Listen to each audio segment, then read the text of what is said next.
Hey, everybody. It is Friday, and I am excited to talk about our final session in the Gospel of Matthew. So as you know, we've been going through the Old Testament parallels this week. But one thing in particular that we began discussing and then continued on Wednesday to discuss was Jesus's overt relationship, or the parallels that Matthew draws between Jesus and David, Jesus and Moses, and how that would have radically shifted the expectations of the people. They were thinking that they were getting out of exile by warfare. They wanted a military king, but Matthew pumps the brakes on that, and he explains how Jesus is actually more similar to Moses, how he is Davidic, but he is Mosaic in the fact that the exile he wants to free them from, or the exile he plans to free them from, is the exile of their sin. And the thing that I left with you on Wednesday was to think through how exactly that continues. We ended around Matthew chapter 8 and talked specifically about Jesus's miracles, how they parallel the prophets, and then what that means for a Jew, what that would have meant for the people in Jesus's current context. And I don't know if you've had the opportunity to tease a little bit of that out, but one of the main things that I wanted to talk about today, and I'm sure that you want to talk about as well, since this seems to be one of the climactic points in the Gospel of Matthew, is the destruction of the temple, or the Olivet Discourse in Matthew 24. Now, we had began our week talking through the distinction or the division in Matthew, which is Matthew 16, Peter's declaration, his dawning moment that Jesus is more than just a man. He is the Messiah, the Son of God. He's Davidic, and he has a role to play. He's specifically anointed, but Peter's understanding falls short. Jesus, however, takes that to the next level and says, if you understand that much based on what you've seen, then I can give you more. And he starts talking about how he has to go to Jerusalem, be killed by his own people, the Pharisees, the Sadducees, and die a gruesome death. Now, Matthew puts this right in the center of his gospel, and there's no accident with that. He does it so that we pay attention to the shift in the narrative. There's an overt change. And Matthew notes that after this declaration by Peter, the disciples seem to understand there's something unique about the messianic role Jesus plays that they don't understand. But Jesus takes it to say they can now get the revelation, I have to die, and I have to die at the hands of those who are supposed to accept me. Now, he continues to go throughout sermons. Matthew 18 is largely 4 discourses on forgiveness and different ethical dilemmas Jesus presents.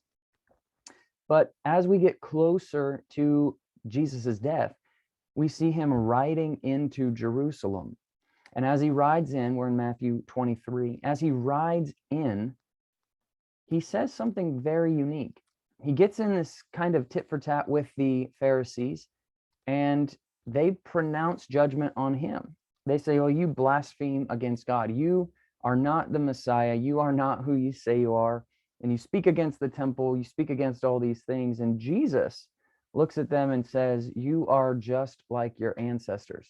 You would kill the prophets just like they did. Now, the biggest issue with that is Israel was exiled. They were sent to Babylon because they didn't listen to the prophets. They killed them. They stoned them. Isaiah is said to have been sawed in half in a tree. So he hid in a tree and they sawed him in half. Zechariah was said to have been killed on the altar of the Lord. These types of accusations aren't taken lightly, and Jesus just pronounces it. You're just like your fathers. You're just like your ancestors. And if a prophet of God were to come and stand before you, whether it be Moses, whether it be Isaiah, Jeremiah, you would kill them all the same. You do not listen. And God is still trying to get your attention.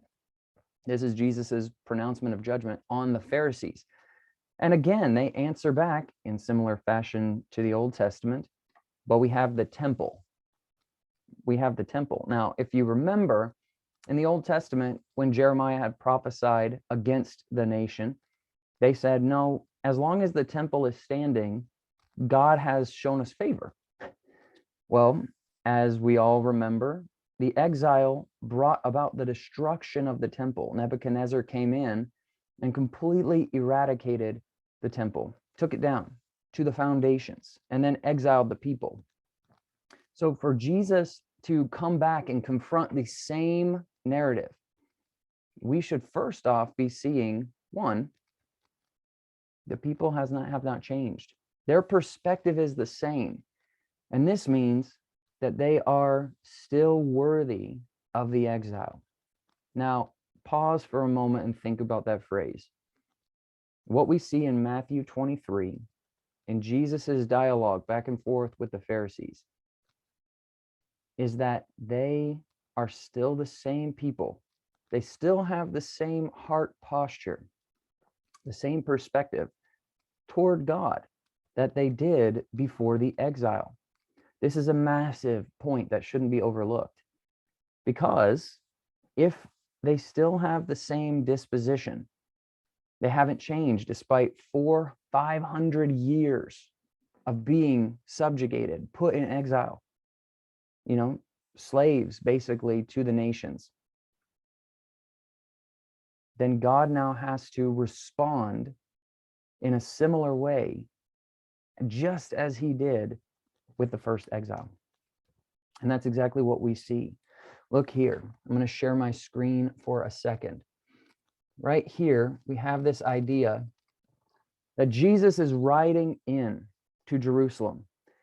And he makes this declaration, Jerusalem, Jerusalem, you who kill the prophets and you stone those who are sent to you, how I have often longed to gather your children together as a mother hen gathers her chicks under her wings. But you would have none of it. Look, your house is left to you desolate. For I tell you, you will not see me again until you say, blessed is he who comes in the name of the Lord. Now, at first glance, it's easy to skip right over this and think, wow, he's just mad. But there's more to it than that. If we're paying attention to our discussions this week, Matthew is ripe with Old Testament references, and this is no different. Jerusalem, Jerusalem, you kill the prophets, stone the saints. We just talked about that. Hey, your disposition, the heart posture that you have, because you won't receive me, you won't receive Jesus, you would have killed the prophets the same way that your fathers did. But right here, how I have often longed to gather you as a mother hen gathers her chicks under her wings, but you'd have none of it. That is a reference to Isaiah. If I can get that to stop clicking on words, that is a reference to Isaiah. Isaiah said the same thing, and it's a direct quote. What Jesus is referencing is Isaiah's condemnation of Israel, the people. And he's saying, you have not responded in the same way that the people did not respond to Isaiah. And if you remember, Isaiah had talked to the people. He shared with them God's displeasure over their actions. And they accused God of being unjust. Instead of repenting, they accused God of being unjust. Now, that's why he references the same idea. He's telling them, you are still accusing God because you're accusing me of not being just, of not being real, the Messiah, the one that's here to save you. Because you don't like my message that I would free you from the exile of sin, you reject me, but in doing so, you reject God. But then right down here, we see again another Old Testament reference that's extremely important. For I tell you, you will not see me from now until you say, blessed is he who comes in the name of the Lord. This is a reference to Zechariah, And if we remember, Zechariah is at the very end of the Old Testament. But the interesting thing about that is Zechariah makes this same statement after discussing two types of shepherds. One, a worthless shepherd who gives the people of Israel over to wolves, to be devoured, to be eaten, to be killed and betrayed. And then a good shepherd who draws them in, who takes care of them. But the good shepherd is only taken in or only actually received by Israel after they have been deceived, misled, betrayed, and devoured by the worthless shepherd. This reference right here, blessed is he who comes in the name of the Lord, in the book of Zechariah points to Israel's complete acceptance of the Lord after a time of great trouble, great destruction, great death and casualty and difficulty. And Jesus is saying these two things, pointing to Isaiah, pointing to Zechariah.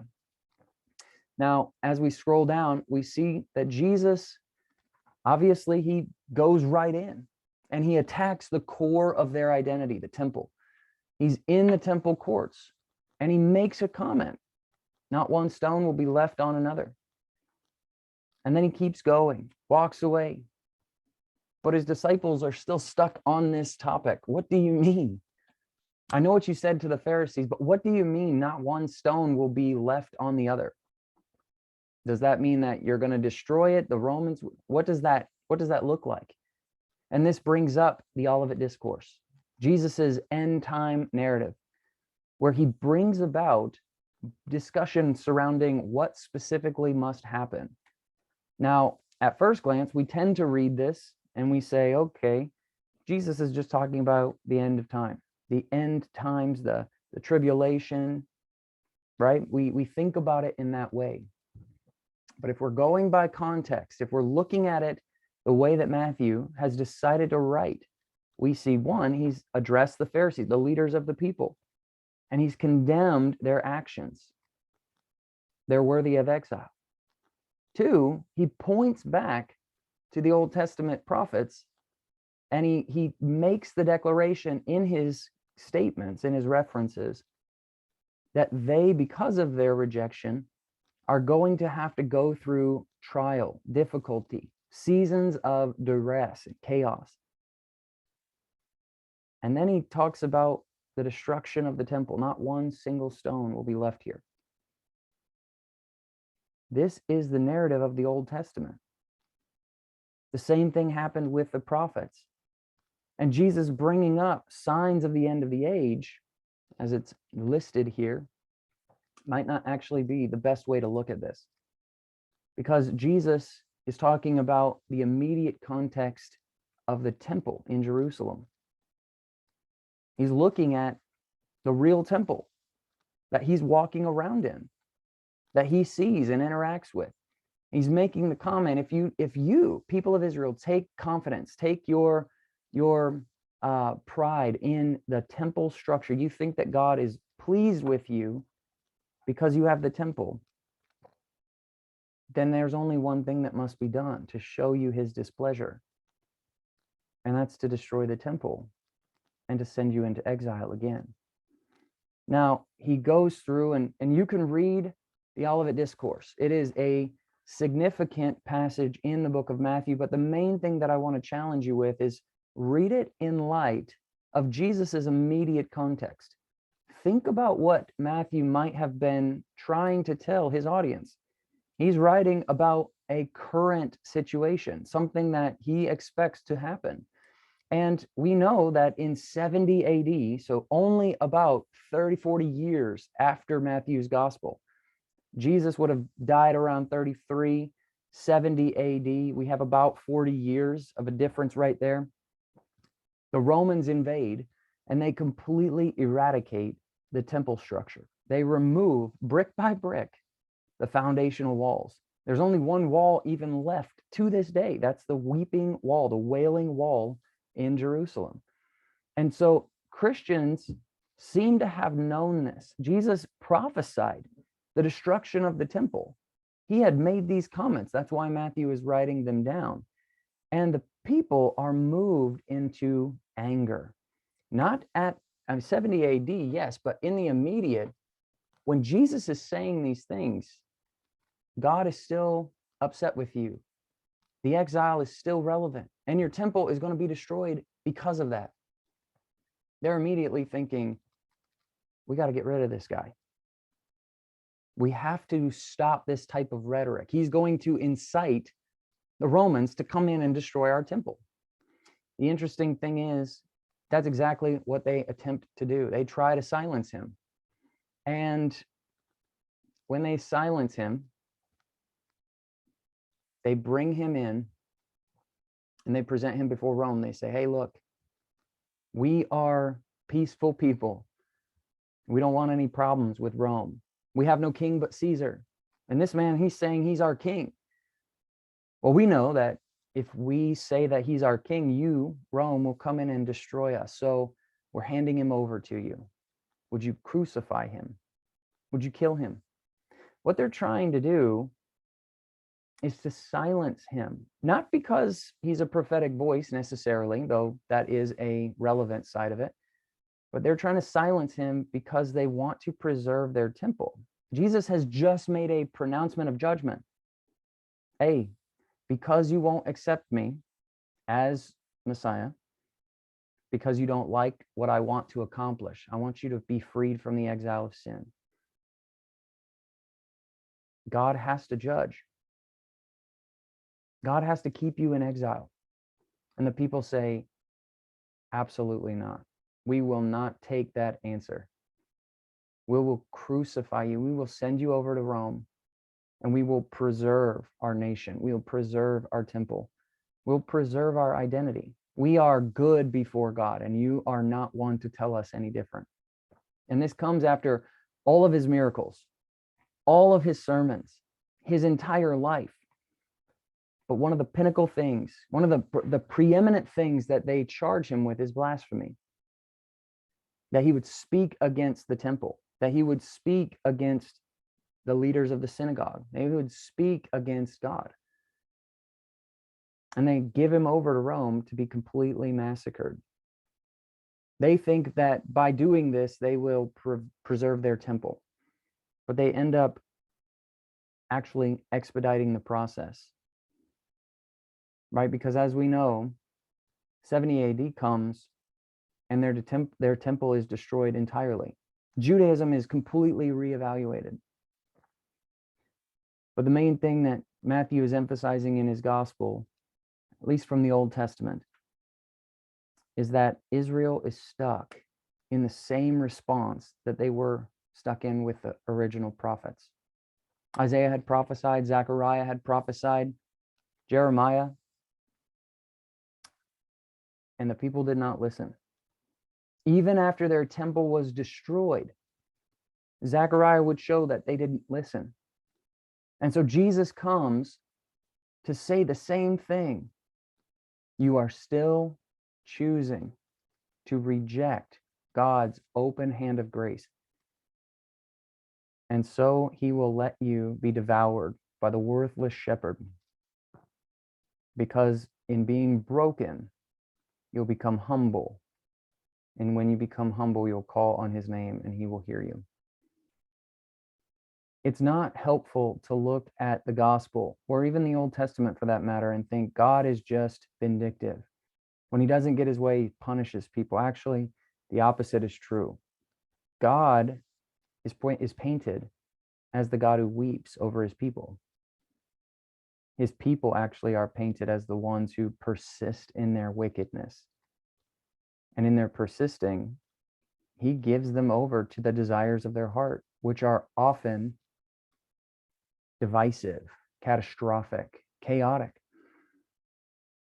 That's why Jesus weeps. As he rides into Jerusalem, he does not celebrate or revel in the fact that he's pronouncing judgment on the temple structure. He weeps over Jerusalem. And he says, I wish that you would listen, because I would draw you in and I would care for you, but you won't. You accuse me, you accuse the Father. And the only way to remedy that is to let you see the full ramification of your action. So I want you to think about that. And the rest of the class, I want you to actually take time to discuss this. I want 2 people to be appointed so you guys can choose to take notes on your discussion. And I want you to sit in a round table. You can stay at your desks, but I want each of you to think through what this video just talked about. I want you to open your Bibles. I want you to read through this passage, Matthew 23, and I want you to then talk about what that would have felt like for the Jewish people at the time. That's one part. And then the second part is Matthew 24.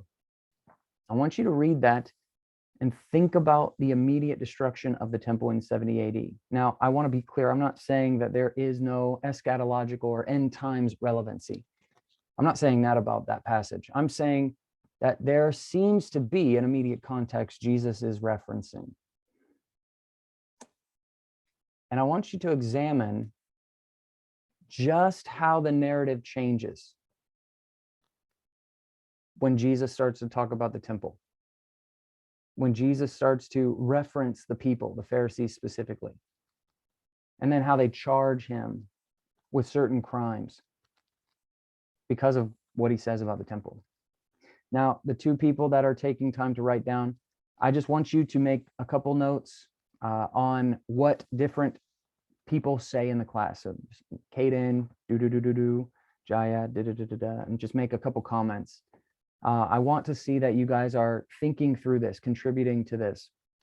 And then if you upload them to Quick Schools, all of it will be a participation grade for the entire class. So in addition to your notes, this will be a separate participation grade so that I can see the engagement while I'm gone. But I hope that this kind of challenges you, makes you think a bit more. And if you have any questions, feel free to reach out on Quick Schools. I will see you guys when I get back.